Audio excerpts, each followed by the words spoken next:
അനുജ, ആരോഗ്യമന്ത്രി വീണ ജോർജ് കോഴിക്കോട് എത്തിക്കഴിഞ്ഞു. ആദ്യ പ്രതികരണം 24-നാണ്. കോഴിക്കോട് മെഡിക്കൽ കോളേജിൽ ഇന്നലെ രാത്രി ഉണ്ടായത് തീർത്തും അസാധാരണമായിട്ടുള്ളൊരു സംഭവമാണ്.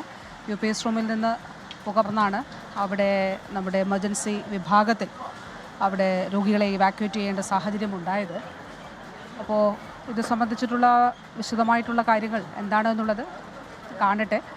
പ്രഥമമായിട്ടുള്ള വിവരമാണല്ലോ കിട്ടിയത്. അപ്പോൾ അതിൽ പ്രാഥമിക വിവരം ശരിക്കും എന്താണ്? ഷോർട്ട് സർക്യൂട്ടാണോ?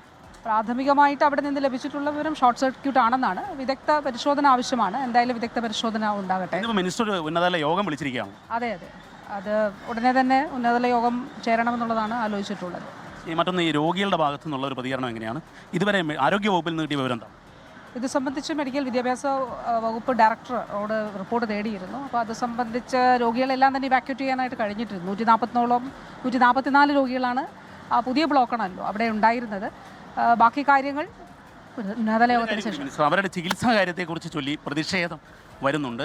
അവരുടെ ചികിത്സ സർക്കാർ ഏറ്റെടുക്കണമെന്ന് എന്താണെന്നല്ല നമുക്ക് നോക്കാം. അതവിടെ താങ്ക് യു. വളരെ കൃത്യമായി തന്നെ ആരോഗ്യമന്ത്രി പറയുന്നത് എല്ലാ കാര്യങ്ങളും പരിശോധിച്ചായിരിക്കും നടപടി എന്നുള്ളതാണ്. അതിൽ ഏറ്റവും പ്രധാനപ്പെട്ട കാര്യം, അടിയന്തരമായി മിനിസ്റ്റർ യോഗം വിളിച്ചിരിക്കുന്നു. യോഗത്തിന് അദ്ദേഹം ഇപ്പോൾ റെയിൽവേ സ്റ്റേഷനിൽ നിന്നും മെഡിക്കൽ കോളേജിലേക്ക് പുറപ്പെടുകയാണ്.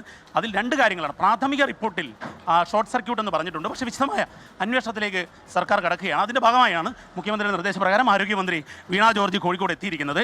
ഇനി അല്പസമയത്തിനകം തന്നെ മെഡിക്കൽ കോളേജിലെ യോഗം ആരംഭിക്കും. ആ യോഗശേഷമായിരിക്കും മാധ്യമങ്ങളെ വിശദമായി കാണുക.